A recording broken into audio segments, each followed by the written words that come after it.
Sabi ko na nga ba, ang mga Taclobanon, hindi lumalamig, mas uminit pa dahil sa salubong na binigay nyo sa amin.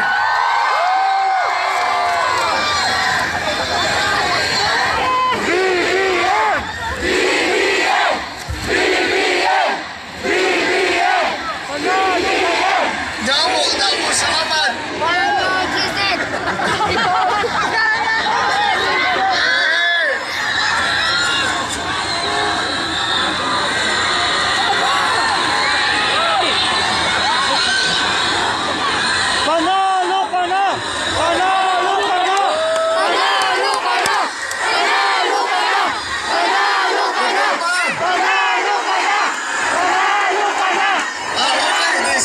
Maraming salamat, magandang gabi sa inyo. Talaga naman, ginulat din ito. Ngayon lang ako nakarinig. Ngayon lang ako nakarinig. Medyo naluha ako. Dahil ngayon ko lang narinig ang pambansang awit na kinanta na ganitong karaming tao ipinapaalala sa atin kung gaano natin kamahal ang ating bansang Pilipinas at lahat ng mamamayang Pilipino.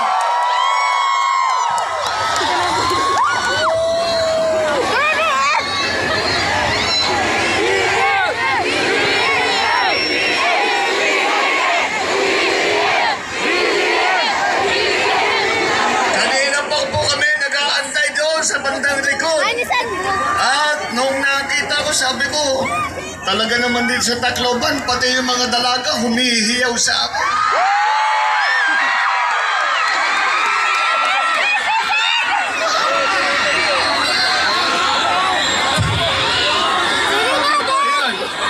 Ayan.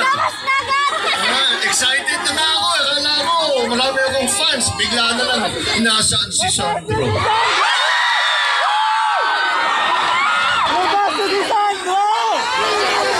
Hindi ko na sinasama yung aking anak na si Sandro dahil ito, totoo ito. Huwag kang aakyat ng entablado na may kasamang mas magandang lalaki sa'yo. Kaya't sabi ko kay Sandro, diyan ka muna sa Ilocos Norte, huwag ka na muna sumama sa akin. Siya ay tumatakbo bilang congressman sa amin doon sa Ilocos Norte. Ngunit, kahit wala rito si Sandro, alam mo, tatlo yung anak ko, ito yung bunso namin. Mga marriage proposal na nakita ko.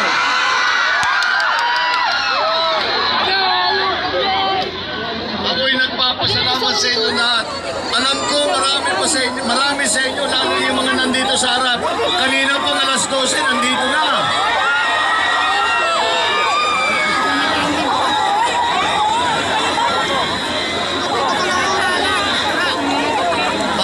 Maraming salamat po. Napakainit ng salubong. Masarap talagang makauwi ulit dito sa Tacloban at kayo ay makasama ng ganito. Alam nyo, dito sa Tacloban City, itong ganitong pagsasama, ang tawag lamang dito, mini rally. Jutay lang na rally.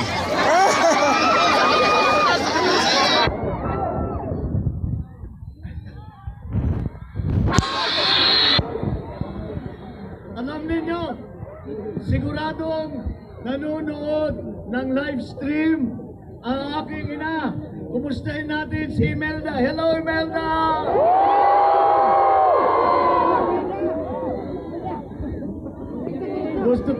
Gusto niya sanang sumama. Pero alam mo na, sabi ko sa kanya, baka may COVID pa. Mag-ingat lang muna siya.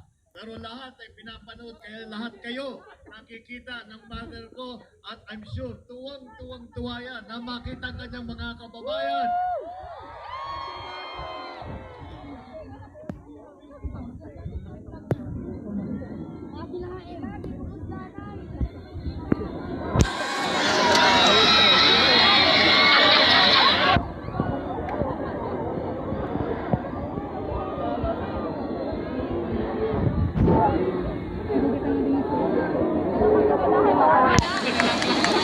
Maraming salamat sa napakainit ng inyong pagsalubong, pagtanggap sa amin, sa Uniteam, sa tambalan ng Marcos at saka Duterte dito sa ating hometown na Tacloban City. At ako po ay makakapagsabi na ito po ay dahan-dahan naming nakikita nung umiikot po kami. At kami po ng Uniteam, tagal na po kami umiikot at aming ikinakalat at isinisigaw at ipinapaglaban ang aming adigain ng pagkakaisa. Dahil po, alam niyo naman po, sa aming palagay, ang pagkakaisa ay ang unang hakbang para makabalik tayo sa mas magandang sitwasyon dito sa Pilipinas. Dahil na hindi pa tayo natatapos sa krisis ng pandemya, hindi pa tayo natatapos sa krisis ng ekonomiya na dinala ng pandemya, at marami pa tayong gagawin. Kaya't mabuti na tayo'y magkaisa. Ngunit, alam nyo ba, pagka nasa ibang lugar ako, pinapaliwanag ko kung ano yung pagkakaisa. Dito sa Tacloban City, hindi na kailangan ipaliwanag. Ay, nagkaisa na ang Tacloban City, ang lalawigan ng Leyte sa likod ng Uniteam at sa tambalang Sara at saka Duterte at Marcos at saka Duterte.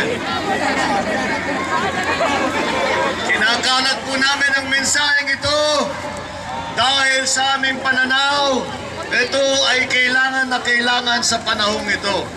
At na swerte talaga ako dahil sa lahat ng mga presidential candidate ay sa lahat ng presidential candidate akong pinakamapalad at napunta, naging partner ko, naging vice ko, ang pinakamagaling, pinakamahusay, pinakamatapang, at bukod sa lahat, pinakamalalim ang pagmamahal sa bansang Pilipinas, ang ating Vice President, Inday Sara Duterte! Very good. Alam nyo na, ilalagay ninyo sa... Dahil po, sinasabi ko po na mapalad dahil po ay siya at ang pagsasama namin tambalang Marcos at Duterte ay para sa akin ay ang pinakamagandang halimbawa, pinakamagandang simbolo.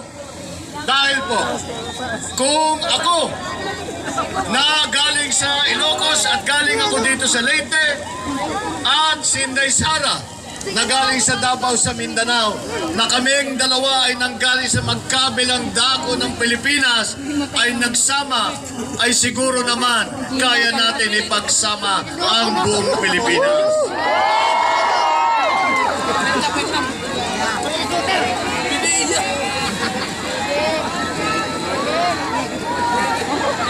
Marami po tayong problemang hinaharap. Kailangan po natin tulungan yung ating mga kaibigan na na may maliliit na negosyo na nalugi, nagsara na. Kailangan po natin tulungan para makabalik sila at magkaroon ng trabaho ulit. Kailangan natin pagandahin ang ating agrikultura ng sapat ang pagkain at magkatrabaho ulit. Bakit sisit po dyan?